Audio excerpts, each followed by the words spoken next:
Hello friends, welcome to the political philosopher. Friends, आज हम लोग चर्चा करने वाले हैं कि नेट जेआरएफ की तैयारी कैसे करें। हमारे पास 1 से 2 महीने का टाइम है, मैक्सिमम या मिनिमम जो भी समझ लें आप। ठीक है, 1 से 1.5 महीने के टाइम में हमें क्या करना है, हमें अपने सिलेबस को कैसे कंप्लीट करना है। और हमारा सिलेबस जो डिफाइन है या डिवाइडेड है, हमारा सिलेबस जो 10 यूनिट में डिवाइड है। ठीक है, 10 यूनिट का मतलब है कि 100 क्वेश्चन आने होते हैं। ठीक है, 10 यूनिट को मिला करके।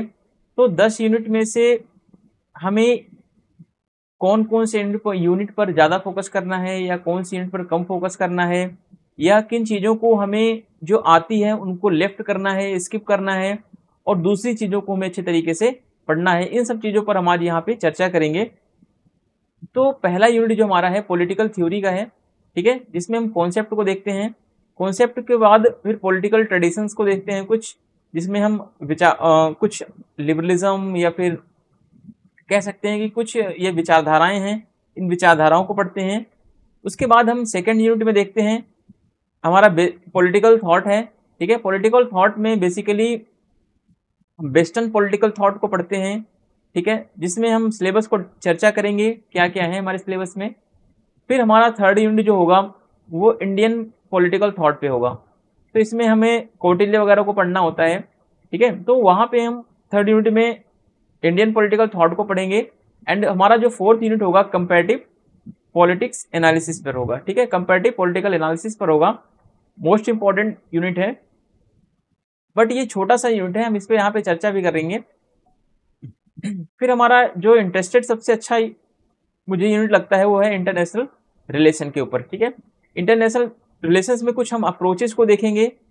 अप्रोचेज में जैसे आइडियलिज्म क्या होता है, रियलिज्म क्या है, स्ट्रक्चरल क्या होता है, मार्क्सिज्म क्या होता है, और नियो लिबरलिज्म, ये सारी चीजें वहां पे जब हम पढ़ेंगे तो इसकी चर्चा हम करेंगे। फिर कॉन्सेप्ट को देखेंगे। फिर इसके बाद हम कुछ कॉन्फ्लिक्ट एंड पीस के बारे में, फिर यूएनओ के बारे में पढ़ेंगे। फिर इस तरीके से हम चीज़ों को देखते हुए पॉलिटिकल इकोनॉमी के बारे में देखेंगे। कुछ रीजनल ऑर्गेनाइजेशन होते हैं आईआर में, वो पढ़ेंगे, जैसे आसियान हो गया हमारा, यूरोपियन यूनियन, अफ्रीकन यूनियन, संघाई, एससीओ। ठीक है, इस तरीके की चीज़ें हैं, उन सब चीज़ों को देखेंगे।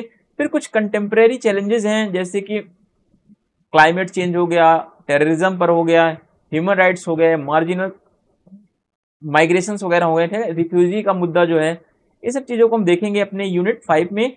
और हमारा यूनिट 6 जो होगा वो इंडियाज़ की फॉरेन पॉलिसी पर होगा, भारत की विदेश नीति पर ये निर्धारित है। और भारत की विदेश नीति में हम क्या क्या चीज़ें पढ़ेंगे, क्या क्या चीज़ें हमें अच्छे तरीके से एनालाइज करना है, वो सारी चीज़ों को हम यहाँ पे देखेंगे। और उसके बाद हमारा 7वां यूनिट है political institutions in India. Bharat में कौन कौन से ऐसे राजनीतिक संस्थाएं हैं जिनके बारे में हम स्टडी करेंगे। ठीक है, इसके बाद हमारा 8वां यूनिट क्या है, political process in India. And 9th unit public administration है हमारा। पब्लिक एडमिनिस्ट्रेशन के अलावा एक यूनिट हमारा और बचता है, 10वां यूनिट, जो है governance and public policy in India. ठीक है, तो पब्लिक पॉलिसी इन इंडिया अभी मैं रिसेंटली डीयू में पढ़ा रहा हूँ, एंड पब्लिक एडमिनिस्ट्रेशन में पढ़ा चुका हूँ वहाँ पे। ठीक है, तो ये हमारे टॉपिक्स क्या होते हैं, चलते रहते हैं, और ये टॉपिक्स हमारे डीयू में चेंजेस होते रहते हैं। तो हम देखेंगे कि हमारे नेट की तैयारी हमें कैसे करना है, हमें क्या क्या चीज़ें पढ़नी है, क्या क्या चीज़ें स्किप करनी है। ठीक है, उन सब चीज़ों पर हम चर्चा करेंगे। क्या हमारा सिलेबस अपडेट हुआ है या नहीं हुआ है, और ऑफलाइन के एग्ज़ाम में कैसे पेपर होगा, क्या पेपर का पैटर्न रहेगा। ठीक है, तो सारी चीज़ों पर हम यहाँ पे आज डिस्कस करने वाले हैं। सबसे पहले हम यूनिट फर्स्ट की बात करते हैं। हमें यूनिट फर्स्ट में क्या क्या चीज़ें देखनी है और क्या क्या चीज़ें अच्छे से पढ़नी है। ठीक है, तो हमें देखना है पहले कॉन्सेप्ट को। ठीक है, कॉन्सेप्ट हमें देखना है लिबर्टी।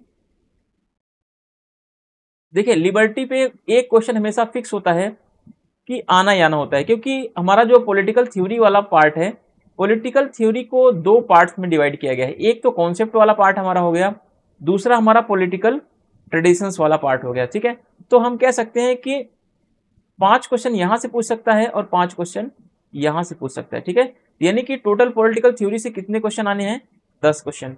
10 क्वेश्चन आने हैं, तो 5-5 क्वेश्चन की पॉसिबिलिटीज होती हैं कि यहां से क्वेश्चन ये पूछ सकते हैं। अब देखते हैं मोस्ट इंपॉर्टेंट टॉपिक क्या होता है, क्या पढ़ना है हमें, क्या स्किप कर सकते हैं आप। और स्किप करने का तरीका क्या होता है, वो सारी चीजें हम यहाँ पे देखेंगे। ठीक है। सबसे पहले आपको क्या करना है, आपने जैसे कई बार मान लीजिए कि लिबर्टी पढ़ा हुआ है, इक्वलिटी पढ़ा है, justice, rights, democracy, power and citizenship. ठीक है, तो आपको फोकस किस पे करना है ज्यादा, जिसपे मैं स्टार बना दे रहा हूं। ठीक है, पावर पर, डेमोक्रेसी पर, इक्वलिटी के ऊपर और जस्टिस के ऊपर। ठीक है, ये कुछ ऐसे टॉपिक्स हैं जिनको आपको पढ़ना ही पड़ेगा। ठीक है, आप इसको स्किप नहीं कर सकते। अगर आपको लगता है कि आपको जस्टिस, इक्वलिटी, राइट्स, डेमोक्रेसी या फिर पावर, इन सब चीजें आपको बहुत अच्छे तरीके से आती है, आपका सारा कॉन्सेप्ट क्लियर है, तो मैं आपका ये भ्रम दूर करने के लिए आपको एक उपाय बताता हूं, एक आइडिया बताता हूं। आप जस्टिस के ऊपर प्रैक्टिस सेट लगाएं। ठीक है, जस्टिस के ऊपर आप प्रैक्टिस सेट लगाएं। आप कोई भी टेस्ट सीरीज ज्वाइन कर लीजिए, पहली बात तो। और टेस्ट सीरीज ज्वाइन क्यों की जाती है, टेस्ट सीरीज में आपको पूरे 100 क्वेश्चन मिलते हैं देखने को। ठीक है, और ये 100 क्वेश्चन जो होते हैं पूरे 10 यूनिट को मिलाकर बनाया जाता है। हमारे 10 यूनिट्स को मिलाकर के 100 क्वेश्चन तैयार किए जाते हैं, और 100 क्वेश्चन जो होते हैं ये 10 यूनिट में डिवाइड होंगे। ठीक है, तो जैसे मान लीजिए आपकी तैयारी करने का तरीका क्या होना चाहिए कि मान लीजिए क्वेश्चन आया हुआ है न्याय के ऊपर। ठीक है, प्रैक्टिस सेट में एक क्वेश्चन आया हुआ है न्याय के ऊपर, लेकिन आपने न्याय को बार बार पढ़ रखा है। ठीक है, आपने न्याय को कई बार पढ़ा हुआ है, लेकिन आपका टेस्ट सीरीज में आप प्रैक्टिस जो लगा रहे हैं, यहां पर क्या हो रहा है, आपसे न्याय वाले क्वेश्चन गलत हो रहे हैं। तो इसका तात्पर्य क्या है, इसका मतलब ये है कि आपको जस्टिस वाला टॉपिक क्या करना है, फिर से अच्छे से कवर करना है, क्योंकि जस्टिस वाले क्वेश्चन आपसे गलत हो रहे हैं। ठीक है, हो सकता है पहली टेस्ट सीरीज में आपने जस्टिस से गलत किया है, फिर आगे चल के फिर वही जस्टिस से दूसरा कोई क्वेश्चन आए, फिर वहां से आपकी गलती हो। तो इस तरीके से आपको टेस्ट सीरीज लगाने का फायदा ये होता है कि आप जो भी क्वेश्चन लगाएं उनमें क्या आपका गलत हो रहा है, जो भी आपके जैसे न्याय से क्वेश्चन गलत हुए हैं, अधिकार से क्वेश्चन गलत हुए हैं आपके, तो उनको आप एक पेज पर क्या करें, नोट डाउन कर लें, पेज पर आप लिख लें उनको। ठीक है, पेज पे लिखने के बाद आप उन टॉपिक को अच्छे से कवर करें, उसके बाद फिर प्रैक्टिस सेट लगाएं आप। ठीक है, जो जो क्वेश्चन आपके गलत हो रहे हैं, जिन जिन टॉपिक से, उन टॉपिक्स को क्या करें, आप एक पेज पर लिख लें। ठीक है, उन पेज पर लिखने के बाद आप उस टॉपिक को अच्छे से पढ़ें। अगर आपसे बोल दिया जाए एग्जाम्पल के लिए कि आप ABCD पढ़ते रहिए, ठीक है, आपको इस समय क्या है, ABCD लर्न है पूरा, तो आपको ABCD पढ़ने से कोई फायदा नहीं है। आपको पढ़ना क्या है, आपको यही वो चीज पढ़नी है जो आपको नहीं आती है। ठीक है, तो वैसे टेस्ट सीरीज में आपको आपसे क्या गलत हो रहा है, टेस्ट सीरीज में जब आप क्वेश्चन लगाएंगे तो आपको यह पता चलेगा कि आपका कौन सा टॉपिक गलत हो रहा है। ठीक है, तो टेस्ट सीरीज लगाने का एक फायदा ये होगा कि आपको टॉपिक आइडेंटिफाई कर पाएंगे कि मेरा क्वेश्चन कहां से गलत हो रहा है, और उस टॉपिक को आप दोबारा से अपना प्रिपेयर करें, रिकवर करें टॉपिक को, जैसे मर्जी जहां से भी आप पढ़ पाए पढ़ें। ठीक है, तो ये कॉन्सेप्ट वाले सेक्शन में आप इन 4 चीजों को अच्छे से, 5 चीजों को जरूर कवर करें। ठीक है, इक्वलिटी को आप करें अच्छे से कवर, जहां पे मैं स्टार बना रहा हूं, जस्टिस को करें, डेमोक्रेसी को करें और पावर को करें। ठीक है, 4 तो आप जरूर पढ़ के जाएं। ठीक है, चाहे आपने कुछ पढ़ा है नहीं पढ़ा है, लेकिन ये 4 यूनिट, 4 चैप्टर क्या करें, जरूर पढ़ें। ठीक है, और मैं फिर आपको बता रहा हूं कि आप टेस्ट सीरीज जरूर लगाएं। टेस्ट सीरीज नहीं लगाएंगे तो आपको एग्जाम में बहुत ज्यादा मुश्किलों का सामना करना पड़ सकता है। ठीक है, फिर आते हैं हम पॉलिटिकल ट्रेडिशंस में। हमें पॉलिटिकल ट्रेडिशंस में क्या क्या चीजें देखनी होती हैं, उन सब चीजों के बारे में हम देखेंगे। यहाँ पे सबसे इंपॉर्टेंट क्या है, हमारा लिबरलिज्म। ठीक है, उदारवाद के ऊपर जरूर क्वेश्चन पूछता है, फिर आगे चल के समाजवाद के ऊपर क्वेश्चन पूछता है। ठीक है, फेमिनिज्म के ऊपर क्वेश्चन पूछेगा, फिर मल्टीकल्चरलिज्म के ऊपर मोस्ट इंपॉर्टेंट है, और उसके बाद पोस्ट मॉडर्निज्म के ऊपर। ठीक है, तो 1 2 3 4 5, ठीक है, इसमें से आपको 5 चैप्टर जरूर पढ़ने हैं। ठीक है, तो पॉलिटिकल थ्योरी में आपको कुल मिला के 5 और ये 4, ठीक है, तो 9 चैप्टर क्या करने हैं, अच्छे से कवर करने हैं। ठीक है, अच्छे का मतलब है कि अगर हम कंपेयर करें या इनकी काउंटिंग करें, 1 2 3 4 5 6 7 8, ठीक है, 8 इसमें है और 2 10 12 2 14 15, ठीक है। 15 में से हमें क्या करना है, 15 में से हमें 9 तो अच्छे से तैयार करके जाना है, ठीक है। इसका मतलब है कि अगर 10 क्वेश्चन यहाँ से पूछा जाएगा तो 7 क्वेश्चन हमारा क्या होगा, अच्छे से हम यहाँ पे 8 क्वेश्चन 7 क्वेश्चन हम अच्छे से कवर कर सकते हैं। मैं ये आपको ये नहीं कह रहा हूँ कि आप बाकी टॉपिक्स को छोड़ दें, ठीक है, बाकी सारे टॉपिक्स आपको पढ़ने हैं, बट मैंने आपको जिस पे स्टार बना रखा है वो आपको जरूर पढ़ के जाना है, अच्छे से पढ़ के जाना है। 4 5 बार 6 बार जितना आप चाहे टाइम उतना आप ले लें, आप उसको रिवीजन में जरूर रखें और उसके ऊपर प्रैक्टिस सेट जरूर लगाएं। इसीलिए मैं क्या करता हूं कि मैं अलग अलग चैप्टर पर अलग अलग टेस्ट सीरीज लगवा रहा हूं, ठीक है। जैसे मैंने लिबर्टी पढ़ा दिया आपको, लिबर्टी के ऊपर मैंने लगभग 50 क्वेश्चन करवा दिए, तो इससे आप 50 क्वेश्चन ट्राई कीजिए कि आपका लिबर्टी का टॉपिक मजबूत हो जाएगा। फिर आप मैंने इक्वलिटी पे लगभग 50 से 60 क्वेश्चन करवाए हैं, फिर जस्टिस पे मैं 50 से 60 क्वेश्चन, ठीक है, राइट्स पे भी करवा दिया है, डेमोक्रेसी पे मैं अभी 109 क्वेश्चन करवा दिया हूं मैं, और मैं इस पे टारगेट है मेरा, हम इस पर 150 क्वेश्चन के आसपास यहाँ पे प्रैक्टिस करेंगे, जिससे कि आपका डेमोक्रेसी वाला टॉपिक बिल्कुल भी कहीं से भी गलती आपको देखने को ना मिले, ठीक है। तो इस तरीके से आप चीजों को कवर करेंगे। और दूसरी बात, आपने अभी तक जो भी पढ़ा है चीजों को, अब कुछ भी नया ना पढ़ें, ये बात ध्यान रखें, ठीक है। अब कुछ भी चीजें आप नई ना पढ़ें, जो आपने नोट्स बनाए हैं, ठीक है, वही आप रिवीजन करें। चाहे आपने शॉर्ट नोट्स बनाया है, चाहे आपने लॉन्ग नोट्स बनाए हैं, जो भी आपने जैसे भी नोट्स बनाया है, क्योंकि आपके पास अब मुश्किल से 40 से 45 दिन का समय और रह गया है, ठीक है। अब पेपर जून में है या डेट अभी मुझे एग्जैक्ट नहीं पता है, शायद से 1 महीने का टाइम मान लो, आप 40 दिन का टाइम मान के चलते हैं, ठीक है। तो आप 40 दिन में कुछ भी नया ना पढ़ें, किसी बुक के नई बुक अगर आपने कभी नहीं पढ़ी तो उसको मत पढ़िए। चाहे आप जिस कोचिंग की टेस्ट सीरीज पढ़ रहे हो, जिस वीडियो को देख रहे हो, या जिसकी भी क्लासेस आप पढ़ते हैं, वो आप कंटिन्यू रखें वहां से आप, ठीक है, नया चीज पढ़ने की कोशिश ना करें, और टेस्ट सीरीज साथ में जरूर लगाएं। क्योंकि मेरा जो नेट क्लियर है, ठीक है, 13 बार मैं नेट क्लियर कर चुका हूं, ठीक है। तो इसमें मैंने अपना एक्सपीरियंस में बता रहा हूं कि लास्ट के टाइम पे क्या होता है कि कभी भी आप नई चीजों के ऊपर न जाए, ठीक है। कभी कोई नई चीज आ रही है तो उसको आप मत देखिए, कहीं कोई नोट्स ग्रुप में आ गया, कोई कुछ आ गया तो उसके पीछे आप मत भागिए। हाँ, मैं कहता हूँ प्रैक्टिस सेट अगर ग्रुप में आ रहा है तो प्रैक्टिस सेट आप जरूर ज्वाइन करें, ठीक है। प्रैक्टिस सेट से आपकी स्ट्रेंथ बढ़ेगी, आपकी एक्यूरेसी आगे बढ़ेगी, ठीक है। आप टेस्ट सीरीज लगाते रहेंगे, प्रैक्टिस सेट लगाते रहेंगे, तो आपके अंदर जो भी वीकनेस है, आपका जो भी टॉपिक वीक है, ठीक है, वो पता चल जाएगा आपको। तो इतना आप जरूर ध्यान रखेंगे इसमें, ठीक है। सोशलिज्म, फेमिनिज्म और मार्क्सिज्म, ये सारे टॉपिक्स ऐसे हैं, मल्टीकल्चरलिज्म, पोस्ट मॉडर्निज्म, ठीक है, ऊपर के दो ऐसे, नीचे के दो ऐसे टॉपिक्स हैं जहां से क्वेश्चन एकदम कंपलसरी है कि आना ही आना होता है, ठीक है। तो इनसे कोई निगलेक्ट नहीं कर पाता है। तो आप इस तरीके से 5 से 7 10 12 जो भी हमारे में 15 यूनिट है, 15 टॉपिक है हमारे चैप्टर में, ठीक है, तो उन सबको आप अच्छे से तैयार करें, और जो मैंने स्टार बना दिए हैं उनको आप जरूर लिख लें। अब हमारा दूसरा यूनिट आता है पॉलिटिकल थॉट के ऊपर, ठीक है। पॉलिटिकल थॉट हमारा है 2 यूनिट, सेकंड यूनिट है हमारा ये, ठीक है। हम यहाँ पे 2 यूनिट करके देखेंगे कि हमें कैसे तैयारी करनी है, कैसे नहीं करनी है, क्या क्या चीजें पढ़नी है और क्या क्या चीजें हम स्किप कर सकते हैं, ठीक है। तो कन्फ्यूशियस मैंने स्टार्ट कर दिया है, ठीक है, सॉरी, कन्फ्यूशियस को मैंने कंप्लीट कर दिया है, ठीक है। पॉलिटिकल थॉट की मैंने एक ही वीडियो बनाई है, और एक ही वीडियो में मैंने क्या कर रखा है, कन्फ्यूशियस को पढ़ा दिया है।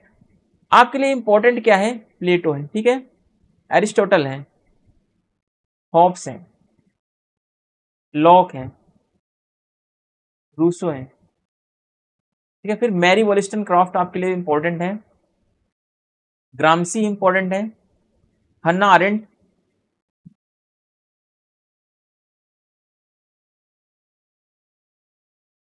हन्ना अरेंट के बाद आप फ्रांस फैनन को पढ़ लें, बेहतर होगा। और इस बार माओ को आप जरूर पढ़ के जाएं, क्योंकि हन्ना अरेंट को जब पढ़ें, ठीक है, हन्ना अरेंट की जो बुक्स हैं, ये बात ध्यान रखना आप, इनकी जो बुक्स हैं इनको सीक्वेंस में जरूर याद रखें, ठीक है। और जॉन सॉरी मैरी वॉलस्टनक्रॉफ्ट की जो बुक्स हैं इनकी बुक्स को भी आप सीक्वेंस में याद रखें। एक तो बुक याद रखनी है और सीक्वेंस में याद रखनी है। आपको क्या करना है, जॉन स्टुअर्ट मिल को अच्छे से पढ़ना है। जॉन स्टुअर्ट मिल के जो स्वतंत्रता के विचार हैं ये अच्छे से पढ़ के जाना है। जॉन स्टुअर्ट मिल ने महिलाओं के ऊपर क्या विचार दिए हैं ये आप अच्छे से जरूर पढ़ के जाएं, ठीक है। मार्क्स की कुछ आइडियोलॉजी को आप पढ़ के जाएं, जैसे कि मार्क्स के युवा मार्क्स के विचारों को आप पढ़ें। आप अगर युवा मार्क्स के विचारों को पढ़ रहे हैं तो आपका कहीं ना कहीं 9 मार्क्सवाद भी तैयार होगा साथ के साथ, ठीक है, क्योंकि युवा मार्क्स के विचार पर ही 9 मार्क्सवाद क्या है, आधारित है। ग्रामसी आप जरूर पढ़ के जाएं। ग्रामसी ने जो आधिपत्य की संकल्पना दी है, ठीक है, इसको पढ़ के जाएं। ग्रामसी ने जो युद्ध की संकल्पना दी है इसको पढ़ के जाएं, ठीक है। फिर आप प्लेटो के बारे में पढ़ें। प्लेटो का जो दार्शनिक राजा है ये पढ़ के जाएं। प्लेटो का न्याय सिद्धांत क्या है ये पढ़ के जाएं। प्लेटो के न्याय सिद्धांत में कार्य विशेषीकरण का सिद्धांत पाया जाता है, ये क्या होता है ये पढ़ के जाएं, ठीक है। प्लेटो की शिक्षा प्रणाली कैसी रही है, ठीक है, इतनी चीजें आप जरूर पढ़ के जाएं।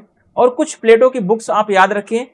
कुछ बुक्स में कभी कभी ये पूछता है कि प्लेटो की कौन सी बुक्स में दार्शनिक राजा का विचार है ना, प्लेटो ने कौन से बुक में आदर्श राज्य का विचार दिया है, इस तरीके से आप जरूर ध्यान में रखें। फिर अरस्तु के बारे में आप पढ़ के जाएं। अरस्तु में आपको क्या पढ़ना है एक बार मैं फिर से आपको बता देता हूं, ठीक है, बता क्या देता हूं, मैं बताया नहीं अभी अब तक, ठीक है, ये इंपॉर्टेंट है, स्टार बना दे रहा हूं मैं इस पे, ठीक है। अरस्तु में क्या पढ़ना है, अरस्तु के असमानता के बारे में पढ़ना है। अरस्तु की नागरिकता के ऊपर पढ़ना है आपको। अरस्तु ने शासन व्यवस्था कैसी वो बताई है, कौन सी शासन व्यवस्था सबसे अच्छी होती है, पॉलिटी क्या है, मध्यम वर्ग का शासन क्या है, ये सब पढ़ के जाना आप, ठीक है। अरस्तु ने कानून के शासन के ऊपर बल दिया है, व्यक्ति के शासन के ऊपर नहीं। और अरस्तु के क्रांति के संबंध में क्या विचार हैं, तो इतनी चीजें आप जरूर पढ़ के जाएं, ठीक है। फिर मैकियावेली यथार्थवादी विचारक है। मैकियावेली के जो राष्ट्र राज्य का विचार है ये पढ़ें आप जरूर, ठीक है। हॉब्स के ऊपर में आपको पढ़ना है सामाजिक समझौते का विचार, ठीक है। हॉब्स की बुक जो लेवियाथन 1651 में लिखी गई है, 1651 में, इसको जरूर पढ़ के जाएं, ठीक है। हॉब्स ने व्यक्ति के अधिकारों के बजाय व्यक्ति के अधिकारों की सुरक्षा के लिए हॉब्स ने राज्य को निरंकुश अधिकार दे दिया। क्यों दे दिया, इन सब चीजों की आप स्टडी जरूर करेंगे। लॉक को पढ़ेंगे, लॉक का उदारवाद पढ़ेंगे। लॉक ने जो उदारवाद में व्यक्ति को जो 3 अधिकार दिए हैं, प्राकृतिक अधिकार, वो कौन कौन से हैं, ठीक है। जीवन, स्वतंत्रता और संपत्ति का अधिकार इन्होंने दिया है। जीवन, स्वतंत्रता और संपत्ति का अधिकार। संपत्ति के अधिकार में इन्होंने सबसे इंपॉर्टेंट अधिकार माना है, ठीक है। रूसो को पढ़ेंगे आप। रूसो का सामाजिक समझौता क्या है, रूसो की सामान्य इच्छा क्या है, ठीक है। फिर आप रूसो में पढ़ेंगे रूसो ने प्रत्यक्ष लोकतंत्र का समर्थन क्यों किया है। इन्होंने ऐसा क्यों बोला कि इंग्लैंड के लोग जो हैं वो 5 वर्ष में एक बार ही स्वतंत्र क्यों होते हैं, ठीक है। तो ये सारी चीजें आप जरूर पढ़ के जाएं। फिर हीगल का द्वंद्ववाद आप पढ़ेंगे, डायलेक्टिक मेथड क्या है हीगल का, ठीक है। वाद, प्रतिवाद और संवाद क्या है, इसमें आप देखेंगे हीगल के जो वाद है क्या है, प्रतिवाद क्या है, संवाद क्या है, ठीक है। वाद और प्रतिवाद में टक्कर होगा, जो बचेगा वो क्या होगा, वो संवाद का रूप लेगा। इस तरीके से प्रोसेस तब तक चलता रहेगा, हीगल कहता है, जब तक जर्मनी में क्या नहीं हो जाता, जर्मनी में जब तक राष्ट्र राज्य का निर्माण नहीं हो जाता, है ना। तो ये हीगल ऐसा क्यों कहता है, वो सब चर्चा हम तब करेंगे जब हम हीगल की स्टडी करेंगे। वहां पे जब हम हीगल को पढ़ेंगे वेस्टर्न थिंकर्स में, तब हम बातें सारी पढ़ेंगे, हीगल ऐसा क्यों बोलना चाह रहा है, वहां की ऐसी कौन सी परिस्थितियां हैं जिसकी वजह से हीगल राष्ट्र राज्य का विकास करना चाह रहा है, ठीक है। मैरी वोल्स्टनक्रॉफ्ट, ठीक है, महिलाओं के अधिकारों के ऊपर इन्होंने बात की है, ठीक है। इनकी कौन कौन सी बुक्स हैं, उन बुक्स को आप सीक्वेंस में जरूर याद रखें, ठीक है, क्रमानुसार इनकी बुक को लगाएं।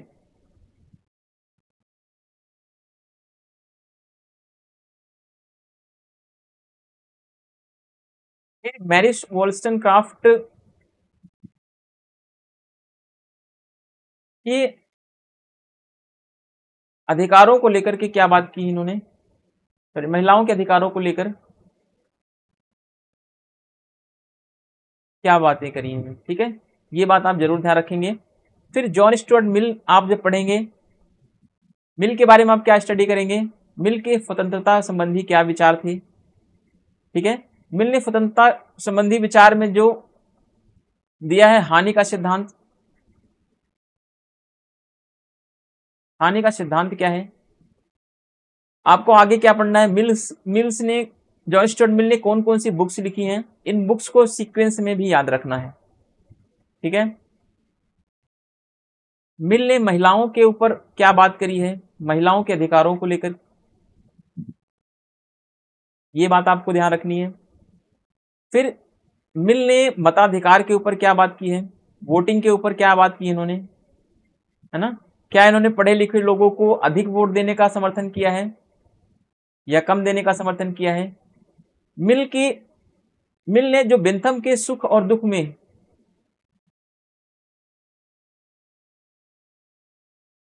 गुणात्मक अंतर किया है वो कैसा है, ठीक है, इन सब चीजों पर आप स्टडी करेंगे। बाकी आप अपनी तरफ से देख लिए, जो भी डायनामिक अप्रोच होगा आपका, आप उस तरीके से स्टडी कर सकते हैं। आप इस तरीके से फॉर्मेट बनाएं, फॉर्मेट के थ्रू ही आप स्टडी करेंगे तो भी आपको ज्यादा बेहतर लाभ मिल सकता है, ठीक है। ये तो मिल हो गए, अब हम देखेंगे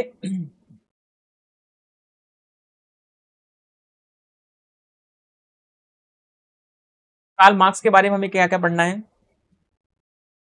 ठीक है। एक तो आप मार्क्स का जन्म जरूर पढ़ लेना, क्योंकि ये बहुत बार बार परेशान करता है एग्जाम में पूछने के लिए, कहाँ हुआ था, कैसे हुआ था, ठीक है। फिर आप मार्क्स के विचार में आप पढ़ेंगे, विचार क्या है इसके, विचार में दो टाइप्स के विचार इसके हैं, एक युवा मार्क्स के विचार हैं, दूसरा प्रौढ़ मार्क्स के विचार हैं, ठीक है। युवा मार्क्स का विचार जो है वो परायपन, मार्क्स का परायपन के सिद्धांत से संबंधित है, ठीक है। इसी युवा मार्क्स के विचार से नव मार्क्सवाद का विचार प्रभावित है, ठीक है। इसी युवा मार्क्स के विचार से फ्रैंकफर्ट स्कूल प्रभावित है, ठीक है। इसी युवा मार्क्स के विचार से क्रिटिकल सिद्धांतों का निर्माण हुआ है, ठीक है। फिर युवा मार्क्स के बाद हम पढ़ेंगे प्रौढ़ मार्क्स। प्रौढ़ मार्क्स में इसने पूंजीवाद पूंजीवाद का विरोध करता है, ठीक है। पूंजीवाद के विरोध के साथ साथ यहाँ पे प्रौढ़ मार्क्स में इन्होंने कुछ सिद्धांत दिया है, जैसे अतिरिक्त मूल्य का सिद्धांत क्या है, मार्क्स का द्वंद्वात्मक भौतिकवाद क्या है, ठीक है।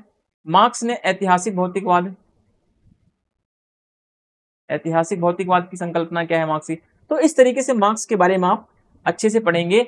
और सबसे इंपॉर्टेंट चीज क्या है, कार्ल मार्क्स की बुक्स, ठीक है। मार्क्स के साथ आप कुछ चीजें एंगेल्स के बारे में भी पढ़ेंगे। एंगेल्स और मार्क्स ने साथ साथ कौन सी बुक लिखी, दोनों ने मिलकर के कौन कौन सी बुक्स लिखी हैं, आप इसको सर्च करेंगे। नहीं कर पाएंगे तो मैं वीडियो में प्रोवाइड करवाऊंगा, बट टाइम लगेगा उसके लिए। हो सकता है कि अगले वाले सेमेस्टर के लिए आप तैयारी कर रहे हो अपनी, तो उसके लिए आपको बेनिफिशियल होगा, ठीक है। फिर मार्क्स की जो अकेले मार्क्स ने जो बुक्स लिखी हैं उनका क्रम क्या है, क्रमानुसार उनको लगाएं, ठीक है। तो इस तरीके से आपको पढ़ना है चीजों को। फिर आप देखेंगे ग्रामसी के बारे में। ग्रामसी ने प्राधान्य की संकल्पना जो दी है या हेजीमनी की संकल्पना दी है, ठीक है। ग्रामसी के नागरिक समाज के बारे में क्या विचार हैं, ग्रामसी ने कौन कौन सी बुक्स लिखी हैं, प्रिजन नोटबुक इन्होंने कब लिखी है, ठीक है। ग्रामसी के अनुसार आधार और अधिसंरचनाएं क्या होती हैं, ठीक है। तो ग्रामसी ने युद्ध की संकल्पना के ऊपर क्या दिया है विचार,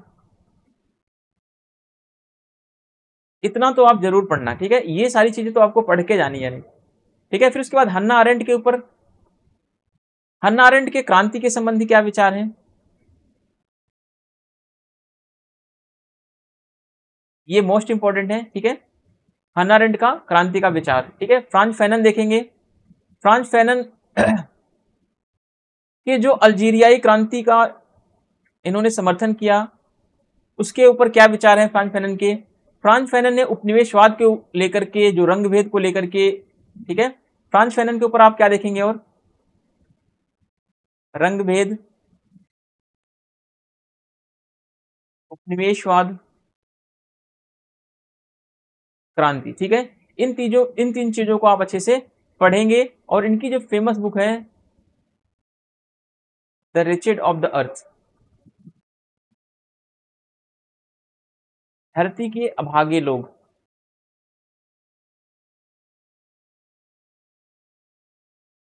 अब जब आप फ्रांज फैनन पढ़ेंगे तो जीन पॉल सार्त्र, ठीक है, जीन पॉल सार्त्र जैसा भी है देख लो यार, सार्त्र, सार्त्र, ठीक है, जीन पॉल सार्त्र ऐसा लिखा जाएगा, सार्त्र, ठीक है। जीन पॉल सार्त्र जो है अस्तित्ववादी विचारक हैं। तो फ्रांज फैनन जो है जीन पॉल सार्त्र के विचारों से प्रभावित हैं। क्वेश्चन आया हुआ भी है नेट में कि जीन पॉल सार्त्र की कौन सी ऐसी बुक है जिससे फ्रांज फैनन, या फिर फ्रांज फैनन की कौन सी ऐसी बुक है जो जीन पॉल सार्त्र से संबंधित है। ऐसे कुछ करके आया था, मेरे को इतना आइडिया भी नहीं लग रहा है, ये क्वेश्चन याद नहीं मुझे। हालांकि जब मैं फ्रांज फैनन पढ़ाऊंगा तो वहां पे क्वेश्चन वगैरह सारे प्रैक्टिस करवा दूंगा मैं, आप परेशान मत होइए इसके लिए। बट जितना मैं बता रहा हूँ उतना आप जरूर पढ़ के जाएंगे, तभी आपकी अच्छी प्रिपरेशन मानी जाएगी। अदरवाइज आप एक पेज निकालेंगे और लास्ट पेज तक खत्म कर देते हैं बुक को, तो ये पढ़ने का कोई अच्छा तरीका नहीं होता है, ठीक है। चलिए अब हम देखते हैं माओ जेदांग, माओ से तुंग, या इनकी क्रांति का इनका क्या विचार है, इनकी कौन कौन सी बुक्स हैं, आप इनको ध्यान में रखेंगे और बुक को क्रम में याद रखेंगे, ठीक है। इनकी लाल किताब के बारे में क्या संदेश था, ठीक है। इन्होंने जो गैंग ऑफ फोर बनाया था, गैंग ऑफ फोर या चांडाल चौकड़ी से बोलते हैं, ठीक है। फिर इसके बाद माओ ने जो औद्योगिक उछाल की बात की अर्थव्यवस्था में, या माओ ने जो सांस्कृतिक क्रांति का नारा दिया, इन्होंने जो नारा दिया सैकड़ों फूल खिलने दो, हजारों विचारों और संप्रदायों को आगे बढ़ने दो, या फिर जो माओ ने बोला कि शक्ति जो है बंदूक की नली से निकलती है,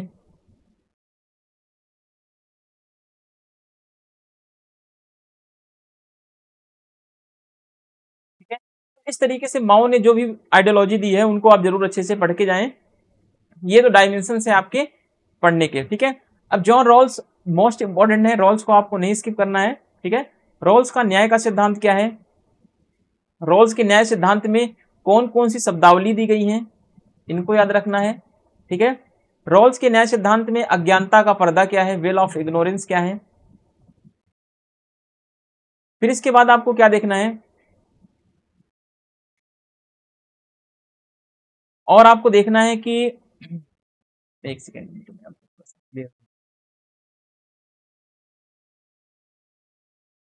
रॉल्स के न्याय सिद्धांत में आपको क्या देखना है, न्याय का सिद्धांत क्या है, न्याय के सिद्धांत की शब्दावलियां क्या है, फिर कौन कौन सी, अज्ञानता का पर्दा क्या है,